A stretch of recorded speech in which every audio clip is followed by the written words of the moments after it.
and Execration are 2 games to the good. Game number 1, 18 minutes, back and forth, Megas against Megas. Execration took it in the end. Game number 2, 20 minutes, Shadow Demon Luna Strat and Execration kind of mop up the remaining Mineski members, and well, if Mineski weren't mentally checked out after game number 1, they were after game number 2. They've got to check themselves back in, get themselves into the groove, get themselves into the draft as Luminous. Gonna see SD Luna again. Maybe. They're thinking about it. Trying to find out where Luna was. Lots of hero on that pick screen. I get lost, playing Battle Cup, and when I play Captain's Mode, I'm like, I always forget there's a search function as well. Like, there's a little search bar, but I just don't use it. I always like, physically, manually finding the hero, clicking on it, and you don't filter by support. Filter by stuns. Does that even work anymore? I remember the last time I tried it was like a year ago, and it was super broken. I do think the filter is still there, so I'm sure it helps all the TI drafters. Oh, for sure. I'm sure they. I feel like we need an escape hero. A stunner. That's why they picked Nyx. I mean, yeah, we need a hero that can do all of those things. Nyx Assassin, taken up in this early stage of the draft by Execration. Now, you mentioned that Nyx, when it's played in the support role, does need something like an SD to actually drop into stuns. Definitely got their options available for them. Generally, against a Bat Rider, you want a core Nyx simply because you want to have lots of points into that spike carapace. One of the reasons that Nyx is so good is the information game that generally counteracts against Bat Rider quite well, but you spike him when he's fire flying, instead of him initiating your cores, suddenly he is blinking into your team and then dying. So you could kind of turn that gank around quite easily. And for that, you want high levels of spike. The most likely, it's a Nyx offlane, but, it's still loosey-goosey. We could still change it up. Loosey-goosey. Not heard that in a while. Nice little phrase. Mineski won't get their hands on the Alchemist, as I have seen them do some wonderful things with Jay's Alk and OD. Not seen it at all this series. Gets banned out in the second phase here up against Execration. I think it was banned in game 1 and then ignored in game 2, but found its way into the draft one way or another here. 10 seconds remaining. The Naga. Yeah, I think both these teams have a very strong OD, so it will surprise me if it actually gets let through in any of these games. Both Naga and Alchemist removed as well. Execration just don't want to deal with Miracle's Radiance building nonsense. But Juggernaut has been ignored so far. It might be a shout for Execration to ban that one out. Lifesteal is probably the other big option. Lifesteal is pretty good against Nyx in the offlane. A little bit scary playing Nyx into Shadow Demon with Demonic Purge, but Bat Rider Bomb to kind of secure you mid-game kills once Bat gets drums and blink. Can kind of set the tempo once you get into 15 minutes, but it is the Juggernaut removed out by Execration. Mineski could think about banning the Lifestealer themselves. Execration equally have a decent lineup to go for it. The Lifestealer is good against Bat, is good with the Nyx, decent against the Warlock as well. It's kind of one of those catch-all heroes that often finds itself in a good spot in a number of drafts. I think they might be thinking between Lifestealer and Luna, because there is that combination still there as well. So, reserve time. I remember last game at this time during the draft, on the very last ban, they also kind of took a long time. 2 heroes that they're kind of debating over which one to let through. Are there any other ones you want to throw in the pool? Like those two are kind of the main ones. Are there any outside shouts like Sven or anything like that that maybe come to mind? Slark, maybe? I think drafting a Sven here, it's a little bit dangerous for Execration because you haven't seen... Like, Sven to me can be easily countered. At the same time, he also counters a lot of other cores. So you generally want to wait and see for that one. Slark, though, is another big one because Bat Rider, very terrible against the Slark. Not much you could do against all his way to debuff, but they take out the 3/4/3 Mirana. Oh. Lots of respect for that hero. It didn't feel like in the previous game that Mirana did... I guess it applied pressure, found a couple of kills, but it was... No, it's more so that having Mirana in the lineup makes Shadow Demon much more threatening than he normally is, right? Normally when a Shadow Demon walks up to you, it's like, okay, well, he's gonna hit me a couple times. But when there's a Mirana in your lineup, you have to play as if 5 seconds. Shadow Demon is gonna set up a kill every time he walks up to you. And that is the primary reason why Miracle did not get farm up top. Mineski.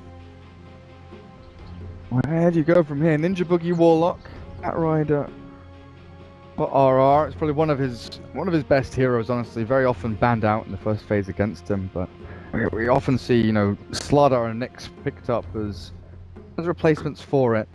Very good at playing aggressively with a good old bat. They need other heroes that tie in with that timing. You know, the kind of 15 minutes, blink drums, tranquils the bat if he gets a decent laning stage, out of the jungle, start fighting with him. Ursa Warrior is one of those heroes that's great against Lifestealer, decent against Nyx in lane, has a timing with the Bat Rider that you can just go and start running at people, you set the tempo for yourself. But picking it up this early, and again, this Shadow Demon is kind of a limitation for Mineski's draft all the way through. I keep thinking about all these heroes that would be good against Execration, and Shadow Demon's just like, I'm here, I'm good against all these heroes that are good against my team. So annoying picking into SD. Yeah. Well, Rubik though, I don't know if it's a good Rubik game per se. A lot of these heroes can get up to his face, but there are some decent steals. Disruption being a hard one to pick up. Nyx Assassin Stun is a good one to have on your hand as well, but it feels like more of a filler pick, right? It's just one of those things that you have a good Nyx, or you have a good Rubik player on the team, you just kind of grab it. Dire team pick. Absolutely. Sankin comes out. Again, still relatively open, but Mineski. So, who's the support here? Sanking or Nyx? I'm not sure. It's hard to say, right? I mean, you mentioned the fact that Nyx would like to get levels for the Carapace up and running against the Bat Rider, and it would be nice Right. to go and like hunt the Rubik and the Warlock, but like Sanking's Blink is super important against things like, you know, Chaotic Offering coming in, you counter initiate and potentially even find the initial jump to kill off the Warlock. Well, if it's a support Sanking, 343 in the last 2 games has shown that he has no trouble farming up. You know, even when he doesn't, you know, necessarily need to have a dedicated lane to farm, he still gets to his items. Ooh, the J-Puck. Execration's turn to bat. Nice. More control, but team fight is ramping up for Mineski. They've got, I know, a lot of things to throw into the mix. Lacking in tower push and physical damage, though. That's the one big weakness that currently they're facing. I mean, I mentioned Sven for Execration. Maybe think about Sven for Mineski here. Farms up really quickly, quite decently. Warcry is great against the Lifestealer. Can blam down onto these Radiant heroes. And it's not a hero that kind of gets countered by, you know, getting disrupted or anything like that. You want to go for BKB. You go in, you blink, you kill SD. And if you've got Dream Call and Warlock Golem and maybe even a Lasso, again, it's just one of those heroes that outputs damage so fast. I mean, Shadow Demon is going to be annoying, but I think the other thing is that there's no Blamemail buyers, right? Like, Blamemail is one of the biggest stop signs for a Sven. Axe is traditionally seen as a very good pick against Sven for that reason. Dire team pick. I haven't seen actually Miracle play Svens that much, though, so I'm not sure if it's a hero that he's comfortable with. He has one of the biggest hero pool out there as the core. No doubt he could play it, but it's maybe more of a comfort thing. I think they would have had to switch the puck onto Miracle and then have Jay play the Sven, because he's definitely played that, but I haven't seen Miracle puck in a long time. Like, I'm even thinking back to sort of first departure days, and he used to play it a fair amount, but it's the Morphling pick here from Mineski. I'm not sure how I feel about this Mineski draft, honestly. Execration have so much going their way. Warlock and Rubik, if they don't get to level 6 relatively quickly, they can fall short and really start falling behind. Well, it's this draft that we saw yesterday, right? Puck getting the safe lane farm, Morphling getting the mid farm, and then they just roll people. But that game, it looks so kind of easy, is because Mineski won all the lanes. But today, Mineski, I believe, have lost, I don't know, in the 2 games combined, 5 out of the 6 lanes. Yeah. So, it hasn't been good. Now they come out with Abbott Invoker. There we go. So it will be the off-lane Nyx, kind of like you predicted, and Sand King will be that roaming 4 role, but Chemo, the Shadow Demon, will be that J Puck, and we'll see whether he does go towards that safe lane or towards the mid.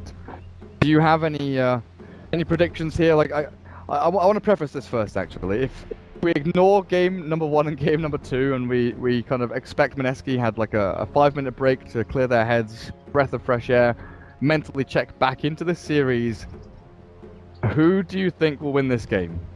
10 seconds. If I ignore all of that and seeing what happened yesterday with a very similar lineup for Mineski, I say they got it easy. But you just lost a 70-minute game. There's a big hairy and then you got 20 minutes stopped. Like, mentally, where are these kids at? I don't know. Well, gonna be a rough ride. So, I'm gonna make a bold prediction that we're not gonna have a Game 5 series here. I think Execration might take it this game or the next. They've actually swapped around again. DJ is the Sand King and 343 to the Nyx. Okay. The Jukes. Yeah. Juked you. Got him. Yeah. This pause is definitely not helping the Juke. Maybe they swap back, and then they swap again. Just keep swapping back and forth. But Nobody knows. Swap the SD with the Invoker as well, you know, Shadow Demon mid, CTY style. Go for the... I guess you can't really do that anymore. So much of that strength came from the poison just stacking up on people. Yeah. Also, so much of it came from the fact that nobody knew what Shadow Demon was capable of, right? Yeah. And not many people actually play Shadow Demon. He was a great player. I guess he still is, but CTY Clockwork, mid, Shadow Demon mid, just whatever you want. Throw it mid.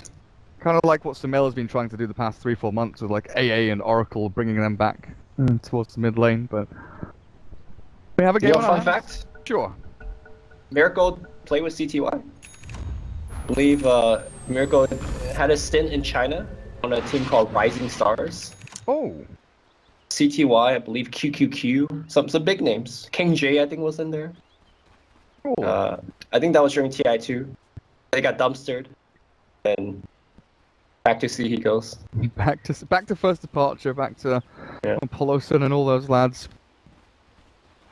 Get ourselves... I mean, that doesn't shed a good light on Miracle, but I think more importantly, take away from that is that he has a lot of experience playing with teams that don't speak English as their first language. Yeah. So it's unsurprising how he fits so well into Mineski, where, 4 Pinoys plus him, but they're still doing okay.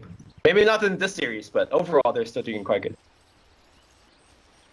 Gabby Lifestealer heads down towards bot. It will be the Abed Invoker special. So again, let's see if we can pull some magic out of the bag. Miracle Morphling will be heading towards the safe lane, it looks like here. He's got himself a bunch of branches, some tangos, and Jay will be mid.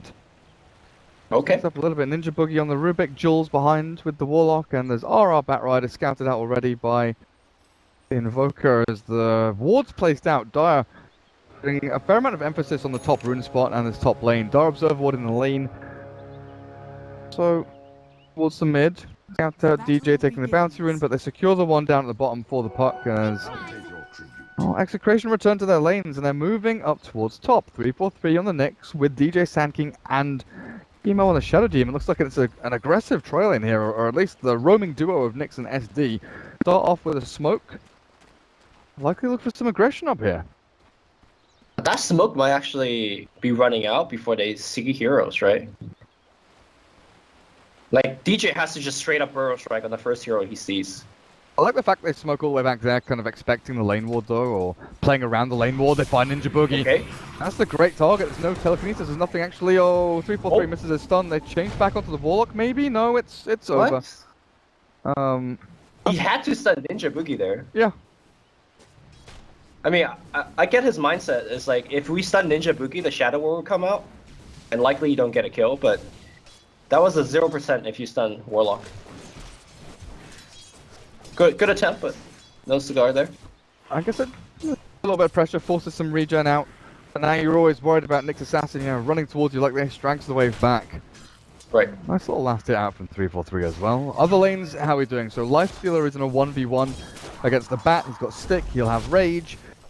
Napalm shouldn't be able to do too much to him in the short term anyway. Raging Potato mid against the Invoker, and Abed looks like he's outplaying and out-manipulating these creep waves a little bit. There's a good old creep wave stack there going through onto Jay, but Abed can get himself a deny and a Forge Spirit as well as that, and burning through his regen. He's had to bring himself out another set of tangos as well.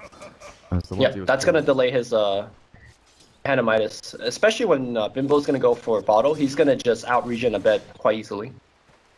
One thing I have to mention about this offensive tri-lane is that it's nowhere near as strong as the Luna tri-lane.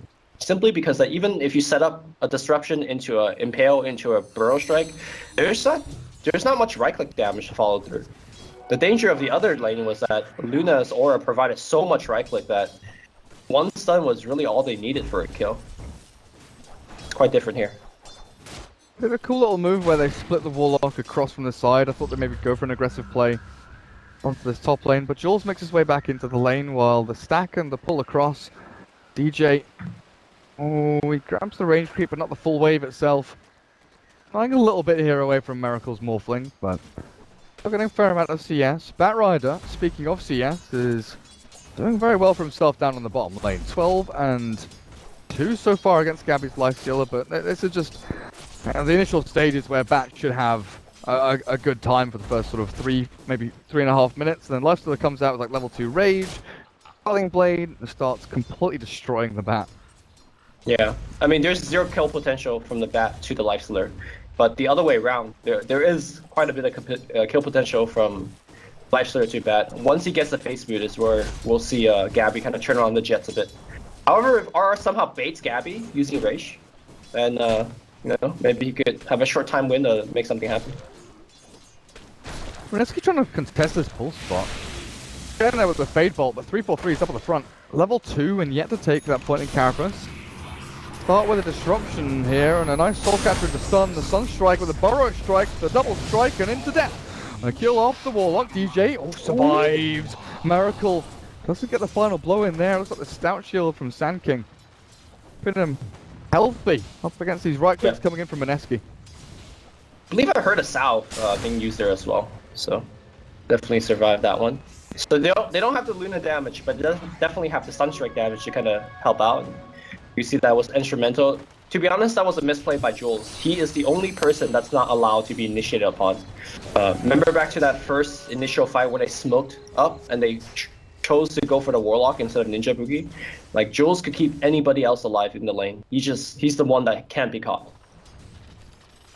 So stay back. Yeah, stay back. Be careful with your positioning. Don't get caught. Chemo might get caught here. Ninja Boogie just taps him once. I'm gonna go jumping on him though. Miracle. And with that level 2 waveform, not feeling too aggressive there as Raging Potato will find a haste rune down at bottom spot. And maybe...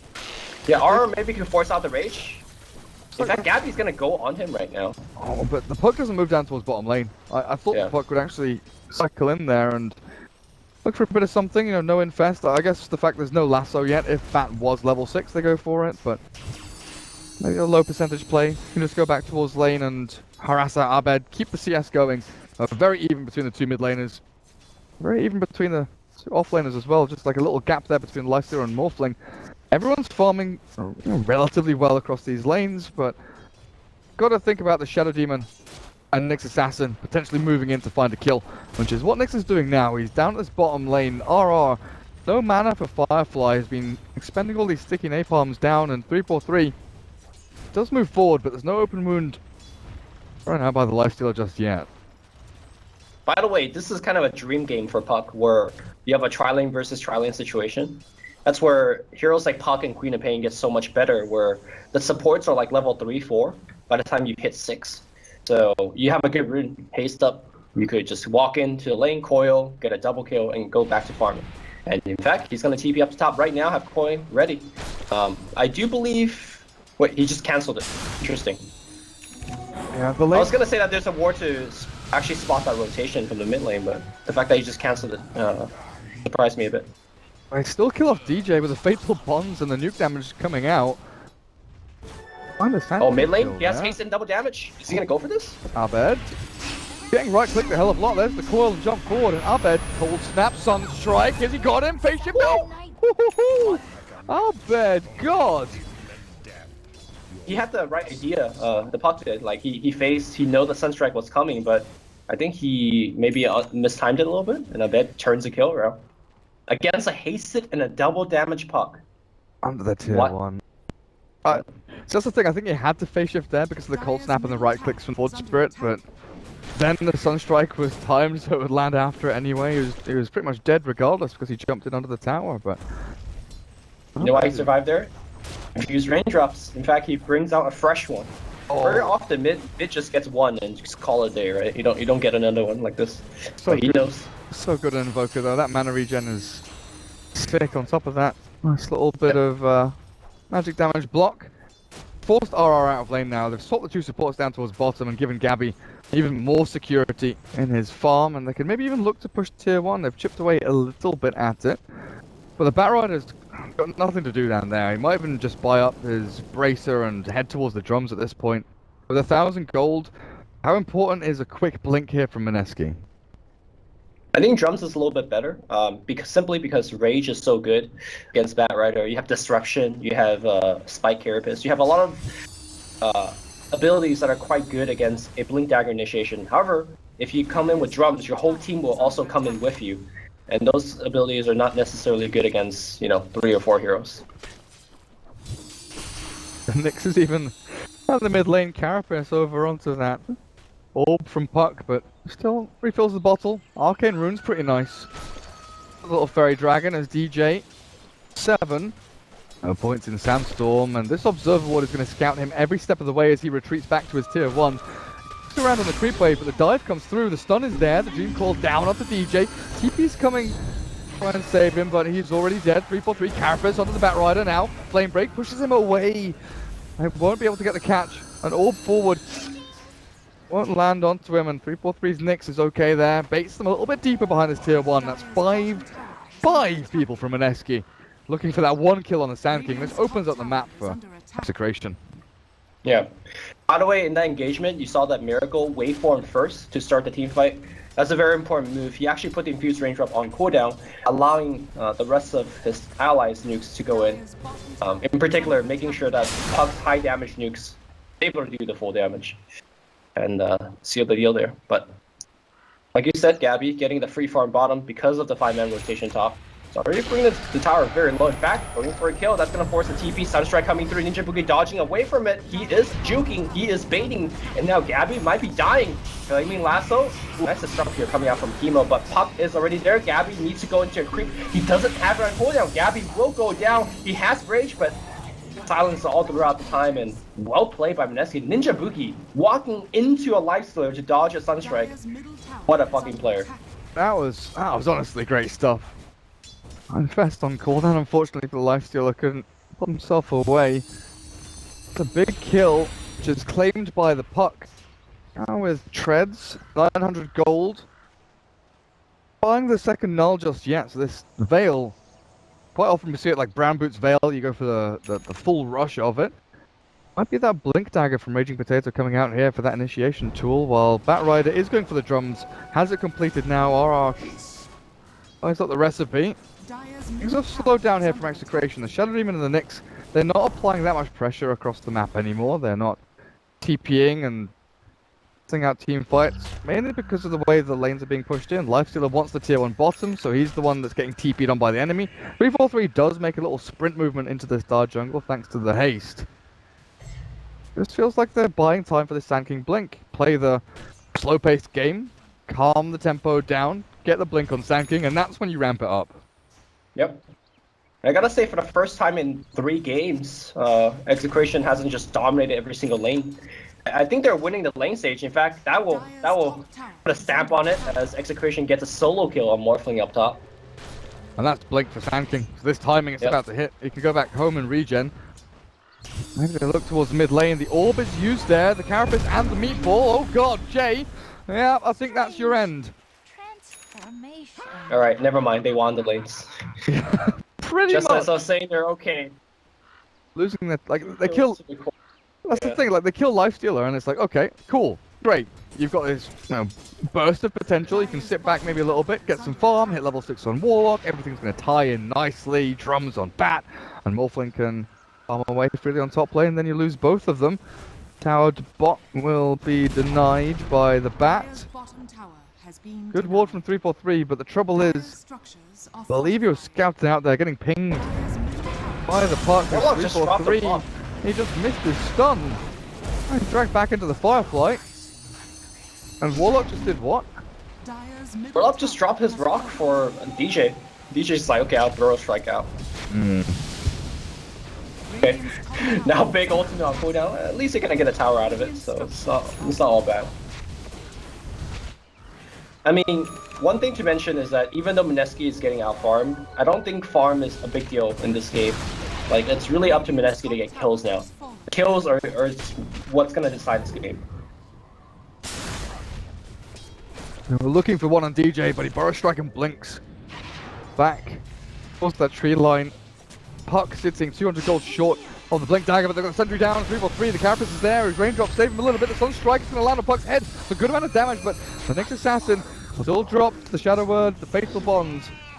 Warlock finds the kill. No one's rotating in to try and finish anyone off or converge onto this team fight. The rest of Execration still farming back behind as Gabby finishes off his armlet. Okay. Bad Rider, open wounds into Cold Snap, and RR way too far forward. The orb from Puck will fly across the front of them all, but this is where Lifestealer just goes to look for Sand King or Nyx, infest inside of them. Start looking for the pickoffs. Mineski has to be very, very scared about this, because Miracle's going for that Lincoln's build. He's got the Perseverance. He needs to farm for the next, 5-6 minutes. The Puck Link Dagger should buy them a little bit of time, but they would, this is the thing, with the Warlock dropping his ulti at top lane, even if they had killed DJ, I still feel like it would have been a waste, because they need this Warlock ult to go and fight with the Puck, with the Rubik, and control the tempo for the Morphling to get some space. Is Raging gonna get Sunstrike there? He is. Oh god. I don't know if you were watching the mid lane, but Puck traded hits against Fort Spirit and a whole creep wave. Then forced the Jaunt out, and there was a ward that gave him a Sunstrike opportunity, but Blink Dagger's online. Raging Potato needs to make magic happen with this. Gabby, it's a Warlock kill, but might actually trade his life for it. That's going to be a good one for Mineski to start things off. All of a sudden, 4 Mineski heroes are up at top lane. Shadow Demon and Sand King both ran the hell away. Abed's still farming away at mid lane. He's going towards the Aghanim Scepter. He's like, oh no, he's not actually. Point booster, and then buys himself boots for travel. I was gonna say 800 away from the Ags, but BOTs, they will give the opportunity for him to sort of sit on bot lane, and the hunting power of Mineski, sure, they've got Blink Puck, but kind of going to know where they are with the help of Nyx Assassin scouting out. Ward coverage not out there just yet from the Radiant team, but they jump onto DJ top.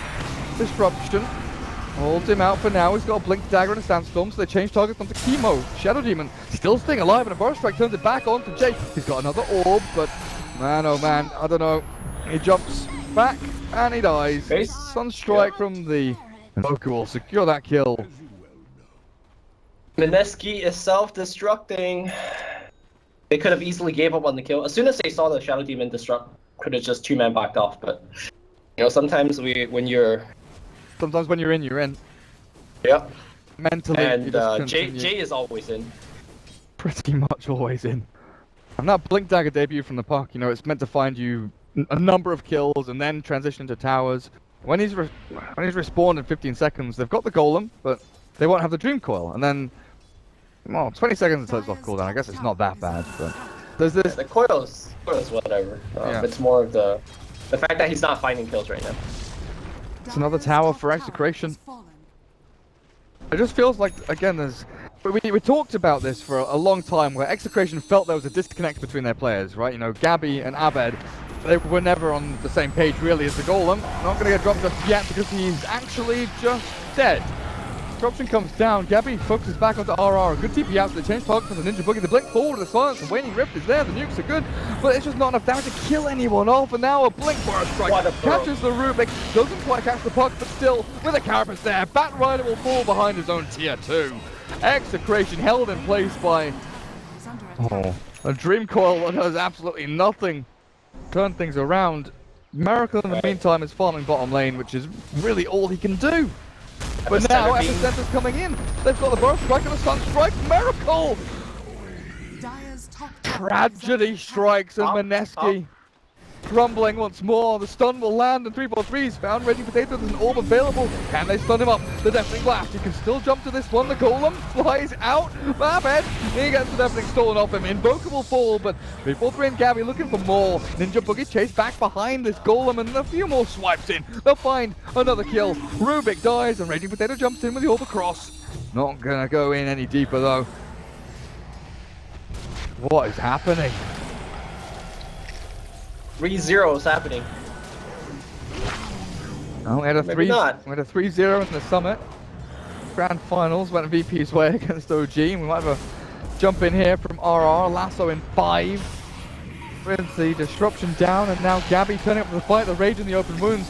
Can't battle that, so he rage TPs, and looks like the lasso is there from Bat Rider just in time up onto the high ground. And Gabby just have to look down. He's king of the hill, but the plebs are the ones that are killing him. The plebs. The plebs. Sunstrike? I heard it. Where the hell did it? Hello? Ooh, nice. Fountain? Nice up top here. RR. Gonna go for a kill. Morphling comes right back in. Miracle. Gonna get a return kill. Alright. That's 2 kills, but you said Sunstrike got the puck in the fountain? Yeah, I guess. I hope puck was like being on division or something. Otherwise, that was like a godlike blind sunstrike from Abed. I didn't see the situation. I just know he sunstruck the puck in the fountain. Either way, another big kill. But Mineski, they're finding some trades. It's not all snowballing out of control. You know, the little dip back in net worth there from 7.5k down towards around 6,000. Mineski, they're grasping at straws here, but every time they throw that Warlock ultimate, Execration do have to be very, very careful with their step. Yep. Execration doesn't have an overwhelming advantage that they could groove on 5 and take towers, so there's still game left to be played. Especially when you have 2 of the game's best pickoff heroes, Bat Rider and Puck. You could just create some space. I mean, Morphling is very far behind, at like 3,000 to be exact, but that's not so bad if you just find, let's say, 2 picks onto the Invoker. You're kind of right back into the game.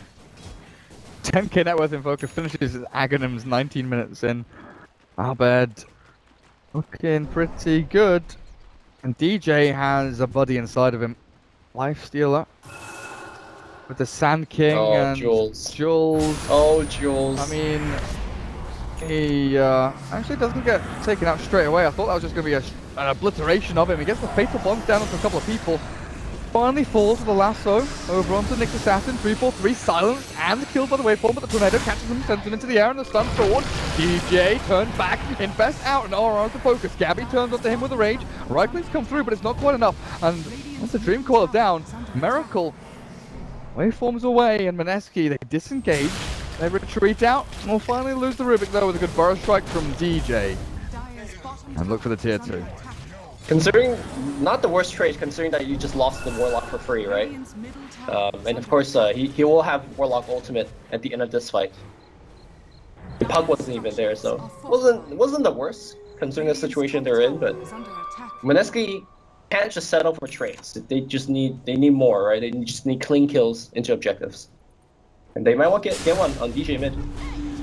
Well, jump in with a silence, there's no lasso. Oh god. And DJ, like he might even have been able to turn that back on for a kill on Puck. Oh. See, he's phasing for it. Yeah. Look, he's not going to get caught by it this time. Stuff from Jay, addressing the issue. So Miracle finally has his Lincolns. Jules is walking around looking for the 4 staff. Items are slowly coming in here for Mineski. It feels like it's a little bit too late. As Abed's already looking for his next big one, 2,000 gold saved in the bank. And Voka just like racing ahead of everyone, even throwing meatballs to farm creep waves. Whack down onto Miracle with it as well as RR. Catch the Nyx, the Carapace was there, but he's already dead. Oh, won't be able to come in. Do too much about it. Yeah, and suddenly Puck has Dagon. So, like I mentioned earlier, even though Morphling is very far behind compared to Abed, but you get picks, you extend the game. A 3k net worth lead right now is a lot. A 3k net worth lead in 40 minutes of gameplay is not that much. So drag out the game. You got, in theory, the best late game carry in this, between these 10 heroes. So. What's stolen there? Open wounds. Not the favorite. Bell to steal. Smoke behind the tier 1. This Warlock just throws the fatal bonds. There's a gem out there from the Bat Rider as DJ. They're hunting for Jules, but he won't be able to find him. Crawling up this area around the Roshan pit, but this is buying time for Mineski to actually get some farm in. Miracle. Now he's got his Ghost Scepter, he's closing on an E-Blade. He just needs the Eagle Song, it's not massively far away. Another 4 minutes of farming or so and he'll get himself towards that. Maybe a couple of kills here and there, but there's the Dire Scan. The movement across near the Roshan pit. They might expect them to be in the pit itself. Yeah, that was a Roche check scan. So I think Bat Rider is gonna Firefly in and look at things. Dire's middle tower is under attack. See that there aren't anyone in here. They will see Nyx if the Bat Rider goes in. And they've dropped the rock on DJ. They catch people 3 as well, but there's the Carapace back onto the Sunstrike and the Meteor. Catching onto RR, and he's gone, he's done for, but the punch jumps in. Oh, RR! Alright, a little bit longer than expected, but there's the Dream Call to DJ with the upheaval down to Sand King. He's chased back out and dies. But in the meantime, Lumi, Abed is going absolutely ham here. He's killed off 2. He looks for a 3rd one. Miracles managed to retreat this one out. The ice wall is dropped. There's a nice shadow amulet, but they've got the reveal. Sentry's down from Jules. Self-disrupt. Chemo.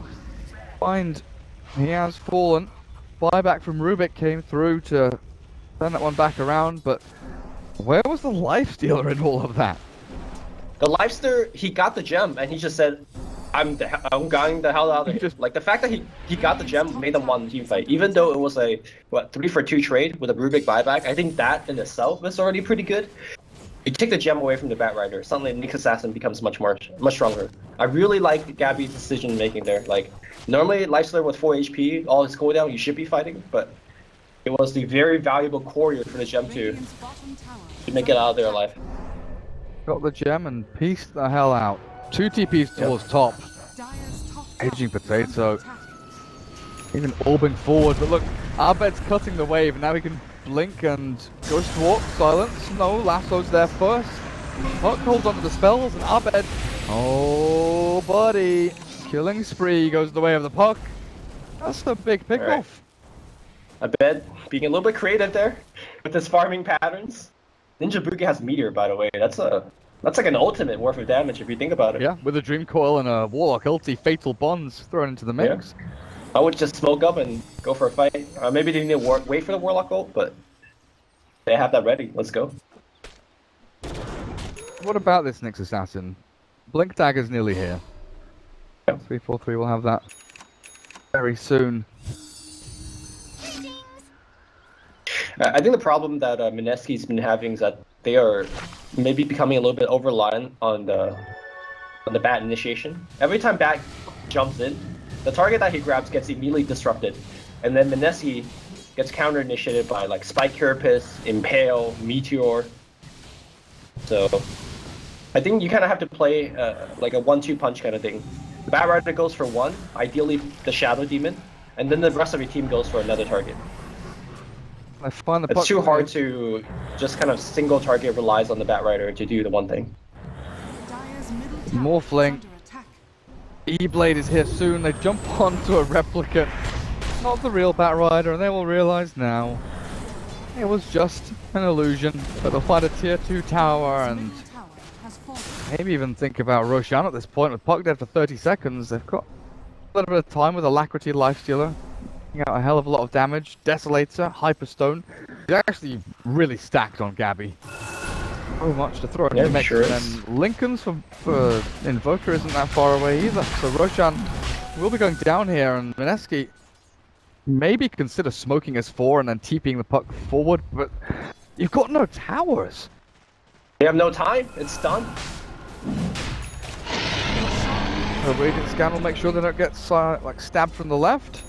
They will move across to the right. 3-4-3, high ground there with his Blink Dagger. Now Morphling E-Blade.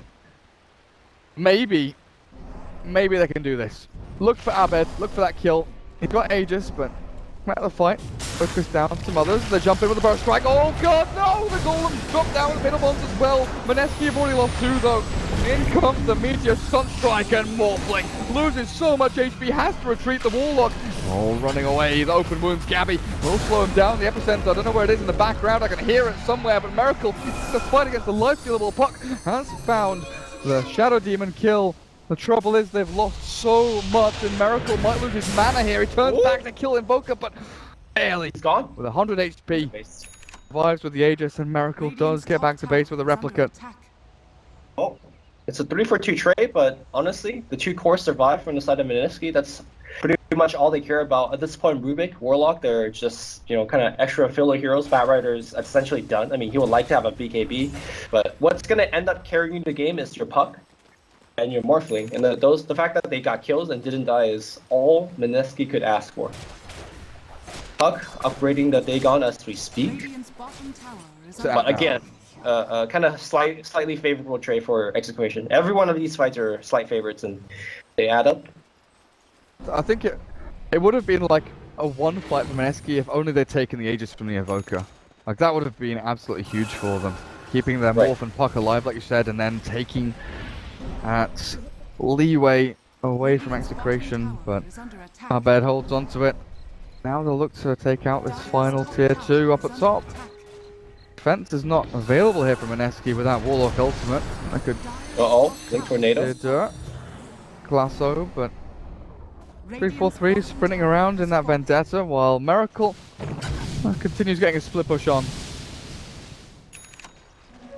By the way, very uncharacteristic of Abed. Looks like he's going to go for a Lincoln Sphere first, but up against the Batrider, so great choice.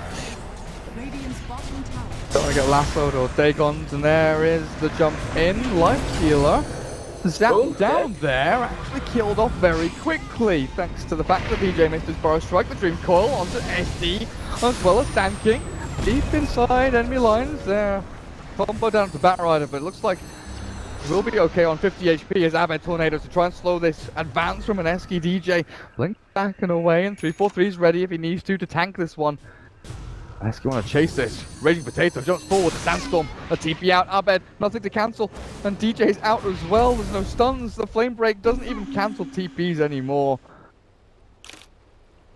That was a clean kill though, Lifeslip being the big one. Lifeslip put a lot of trust on the Sand King, and the Sand King failed the trust test as his Burrow Strike a tiny bit late. As a result, they lost the Lifeslayer inside the base, and a lot more time is bought. Again, if you look over the net worth graph, what was a 3,000 net worth lead for the Invoker versus Morphling, now down to 2,000. So, as time goes on, Morphling is going to catch back up. He's already, providing a lot in these team fights. Definitely is. And against the Life Stealer, it's kind of a weird thing, right? While Rage is up, Gabby does a great job against the Morphling, but once Rage goes down, that E-Blade makes sure he can't hit people, he can't feast and lifesteal, he can't really do anything, and 2000 HP may seem like a lot, but still very susceptible to just getting zapped by the E-Blade Dagon combo of Mineski. 3-4-3 is going to go for a scouting mission. I think currently Miracle is not interested in kind of 1v1 against the Lifestealer just yet. He's more looking to get the quick kills, whether it's on the Shadow Demon or perhaps on a Nyx that has used his Spike Carapace. Oh, look at that, they cancel the link of that with the mana burn. The Rock is dropped, the Miracle's still alive. E-Blade's back onto DJ. And zapped down by the Dagon from Raging Potato. Batrider wants to try and get into this one. Force Snap and Blink both expect. He's got the Firefly going forward with the Flame Break. Won't be able to catch it. Now the Cold Snap comes in with the Dream Call onto Abed. Raging Potato's gone into the Evoke in the back. And 343 has a stun, but he's got no life to give. Miracle has actually run into the life dealer. The bash has come out. The E-Blade is there to keep himself alive. The EMP with the disruption. Ice falls down as well, and Miracle's trapped. Sunstrike will not land because the Force Staff actually kept at bay. But here comes Gabby. 1-2 punch kills him off. And Ninja Boogie's chased down as well, while Abed's faces off against Vision. The puck will be able to phase shift. Not jumping out. Deafening Blast kills him off, and Abed will look for Jules as well now with a cold snap into the tier 1 tower. 4 for 3. Bat Rider, the only Mineski hero alive through it, while Life Stealer and Invoker, sure enough, they lose the Aegis, but get a lot out of it. Yeah, that was a disastrous fight, considering the fact that they just killed Sand King right from the get-go, right? They got initiated upon, which is unfortunate for Mineski, but great rock by Jules, kind of turning the tide of the fight. They got the Sand King kill, and they decided to continue the fight, which I think made sense at the time, but underestimated the Aegis on the bed. He basically was just uninterrupted. I think Puck chased him for a bit, but just did way too much. Oh, 343 barely misses the stun, but a big tornado, Sunstrike combo, Bat Rider. I'm going to start running out of words to find how destroyed the Bat is getting here while it's Invoker, but a full lane of racks goes the way of Execration. DJ, or a strike to get his Yule Scepter complete. Oh, move towards the mid lane as well. Gabby, with Alacrity up on him, they can move the Linkers over to him. There we go, but a little bit too late with the Dream coming through. No, armor toggle from Gabby dies. He played through the 343 and Abed. Okay, you can try to tornado with the epicenter. DJ comes in, Ninja Boogie still alive.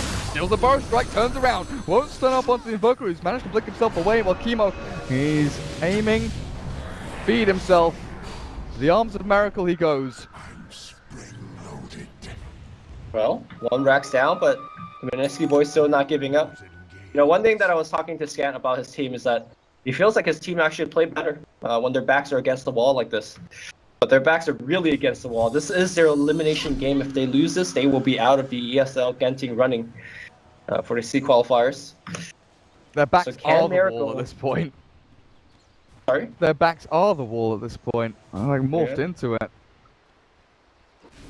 Colt, putting things, I mean, do you think it is kind of all down to Miracle at this point? Raging Potatoes had a stall in his item progression. I mean, I guess he's got Dagon 5 now, but feels relatively all in onto that. Zap out as top lane. Abed is dusted here. Ghostwalk is there, and Lincoln's is popped, but he's tornadoed. Deafening Blast is ready. Trouble is he's got no backup. He has no one to come and save him. The Blink TP. Oh, Lasso! Very close. It's bad, man. No Aether Lens. No Yule Scepter. Yeah. He really needs like a Yule's, because in these fights he's forced to like blink in, use his own force staff to break the Linkens, to grab a target and then go. And you know, I'm not sure if you noticed, but he's not even using Firefly in these fights. Like, he just says it's too much of a downside. If he Fireflies, he could get spiked, and the target he's dragging won't even get dragged back. He'll just die. This is an interesting move by Creation. Like Mineski don't expect them to push top lane, and they come in with the epicenter and they kill off the Warlock dead for a minute. There's no golem to defend this tier 3 mid anymore. You kind of feel like, as Mineski, you're expecting the immediate push down mid lane, right? You think, right, they'll shove mid, the Lasso comes in, the left fielder with a counter initiation from the Sanctum, now the Rubik Burst back in, but a good stun out from Nick Assassin, Sanctum buys back into the game. They've lost the Bat Rider, and Miracle, even with that BKB, dropping low, and Bat nearly killed and finally dies. No buyback on Miracle, 70 seconds. Boogie dodges the Sunstrike, but at this point, doesn't even matter. Puck flicks in for the Carabin, 3-4-3, perfect play, gorgeous from him, and Execration might just find themselves in the 3-0 winning spot in his grand final up against Mineski. That's it. Congrats. Execration take down Mineski 3-0 in this best of 5. An 80-minute game, a 20-minute stomp. And now this. I'm telling you, man, those kind of game ones, you're just mentally destroyed. And then don't play well. Absolutely ruined. Congratulations, of course, to Execration. They will be getting themselves